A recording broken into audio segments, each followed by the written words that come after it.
14 জনের প্রাণ গেল কেন? পুলিশ প্রশাসন জবাব দাও।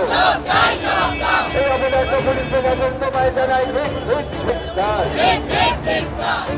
মানুষ এখানে আশ্রয় নিতে এসেছিল, আর সেই হোটেলই হয়ে উঠেছিল মৃত্যুপুরী। বড়বাজারের হোটেলে অগ্নিকাণ্ডে চলে গেছে 14 জনের প্রাণ। এতগুলো মানুষ আগুনে দমবন্ধ হয়ে মারা যাওয়ার পর জানা গেছে হোটেল কর্তৃপক্ষ দমকলের ছাড়পত্র রিনিউই করায়নি। ঘরের মধ্যে নাকি তৈরি করা হয়েছিল ঘর। অভিযোগ, অবৈধভাবে তৈরি করা হচ্ছিল ডান্স ফ্লোর। আর এখানেই নানা মহলের প্রশ্ন, তাহলে কি করছিল কলকাতা পুরসভা, কি করছিল পুলিশ, কি করছিল দমকল? আপনার তো প্রথম উচিত ছিল কলকাতার মেয়রকে চেয়ার থেকে নামিয়ে দিয়ে বলা, তোমার অপদার্থতার জন্য আগুন লাগলো, মানুষ মরল, তুমি আর পদে থাকার যোগ্য নয়। বলতে তো পারছেন না। সকলের চোখের সামনে একটা হোটেলওয়ালা মনে করলো আর বেনিয়ম করে অনিয়ম করে যা খুশি তা করতে পারে, এটাকে আমরা মেনে নেব?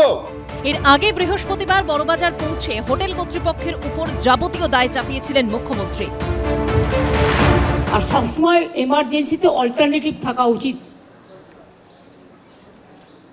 তা এমার্জেন্সিতে যারা অল্টারনেটিভ রাখে না তাদের কি ক্ষমা করা উচিত? প্রশাসন কি এটা আগে জানতো না? প্রশাসন সবকিছু কি প্রশাসন আর যার ইচ্ছে মতো করে দিচ্ছে। আর Kolkata corporation, police, fire brigade FIR করলে নোটিশ দিলেও ব্যবস্থা হচ্ছে না। আমরা তো চাই না যে সবাই অ্যারেস্ট হোক, আমরা চাই অল্টারনেটিভ অ্যাকশন করুক, প্ল্যানটা তৈরি করুক মানুষের জীবন বাঁচানোর। শুধু ব্যবসা আর টাকা, মানুষের একটা মানুষের জীবন গেলে আমি ছাড়বো না। বড়বাজারে অগ্নিকাণ্ডের ঘটনার প্রতিবাদে শুক্রবার জোড়াসাঁকো থানা ঘেরাও কর্মসূচির ডাক দেয় উত্তর কলকাতা জেলা বিজেপি। থানার সামনে পৌঁছতেই মিছিল আটকে দেয় পুলিশ। ব্যারিকেড করে কলকাতা পুলিশের পক্ষ থেকে ব্যারিকেড করে বাধা দেওয়া হচ্ছে। হাতে পতাকা নিয়ে বিজেপি কর্মীরা তারা ব্যারিকেডের ওপর উঠে পড়েছেন। বলবো কি, দেখুন না পুলিশদের, দেখুন কি বলা যাবে, আগুন লেগেছে সেইখানে খুঁজে পাওয়া যায় না। মুখ্যমন্ত্রীর প্রসঙ্গ টেনেই তাঁকে খোঁচা দেয় বিজেপি। তা এমার্জেন্সিতে যারা অল্টারনেটিভ রাখে না তাদের কি ক্ষমা করা উচিত? কোথাও কোথাও আমি কিন্তু ভীষণ টাফ। এই ঘটনা আবারও ঘটবে এবং মুখ্যমন্ত্রী এসে হাস্যকর কিছু কথা, আমি রাপ, এই কথা কে শুনতে চেয়েছে? কথাই তো না, তুমি কাজে প্রমাণ করো না তুমি রাফ এন্ড টাফ। এই কথা বাংলার মানুষ বহু বছর ধরে শুনছে।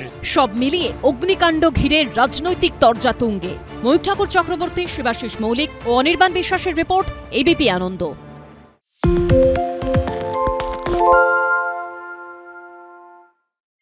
সত্য অন্তহীন, সত্যের খোঁজও তাই, সত্য সন্ধানে তাই আমরা অক্লান্ত, অকুতভয়। এবিপি আনন্দ নতুন ভাবনার প্রতীক, যা মনে মুক্ত, তথ্যে যুক্ত এবং যাবতীয় সীমানার বাঁধন থেকে মুক্ত। সীমা না শব্দটির মধ্যে লুকিয়ে আছে মানা শব্দটি, যেন চোখ রাঙানি এক অদৃশ্য বেড়াজাল, যা আটকে রাখে আমাদের এক ছোট্ট গণ্ডির মধ্যে। একমাত্র সঠিক খবরই গড়ে তুলবে এক মুক্ত সমাজ। সেই জগৎ গড়ার লক্ষ্যে কোনো সীমানার ঠুকুটি আমরা মানব না। এবিপি আনন্দ এগিয়ে থাকে, এগিয়ে রাখে।